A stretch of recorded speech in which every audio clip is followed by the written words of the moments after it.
அச்சாரம் டிவி நேயர்களுக்கு வணக்கம்.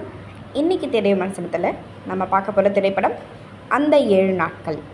முரளி கபீர்தாஸ் தயாரிப்பில், எம். சுந்தர் இயக்கத்தில், அஜிதேஜ், ஸ்ரீஸ்வேதா, கே. பாக்யராஜ், நமோ நாராயணன், தலைவாசல் விஜய், சுபாஷினி கண்ணன், செம்புலி ஜெகன், வாசு ஸ்ரீனிவாசன், சாய்கோபி, ராகவன் மற்றும் பலர் நடித்து வெளியாகியிருக்கும் படம்தான் அந்த 7 நாட்கள்.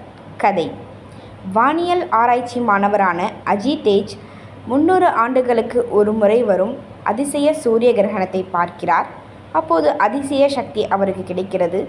ஒருவரது கண்களை பார்த்தாலே அவர் எப்போது மரணம் அடையப் போகிறார் என்பதை தெரிந்து கொள்கிறார். இதற்கிடையே தனது காதலி ஸ்ரீஸ்வேதாவின் கண்களை பார்க்கும் அஜிதேஜாவுக்கு அவர் இன்னும் 7 நாட்களில் மரணமடையப் போகிறார் என்பது தெரிய வருகிறது. அதன் பிறகு என்ன நடந்தது? மரணத்தின் பிடியில் இருந்து தனது காதலியை அஜிதேஜ் காப்பாற்றினாரா இல்லையா என்பதை படத்தின் மீதி கதை. அஜிதேஜ் கதாநாயகனாக கொடுத்த கதாபாத்திரத்தை சிறப்பாக செய்துள்ளார். கதாநாயகியாக ஸ்ரீஸ்வேதா கொடுத்த கதாபாத்திரத்தை நன்றாக செய்துள்ளார். அமைச்சராக வரும் கே. பாக்யராஜ் சிறப்பாக நடித்துள்ளார்.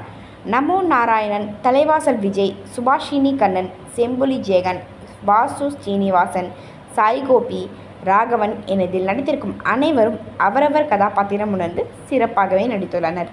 சச்சின் சுந்தர் இசை ரசிக்க வைக்கிறது. கோபிநாத் துரையின் ஒளிப்பதிவு படத்திற்கு கூடுதல் பலம். மரணத்தின் பிடியில் இருந்து காதலியை காப்பாற்ற போராடும் காதலனின் கதையை இயக்குனர் எம். சுந்தர் எல்லோரும் ரசிக்கும்படி சுவாரஸ்யமாக சொல்லியிருக்கிறார்.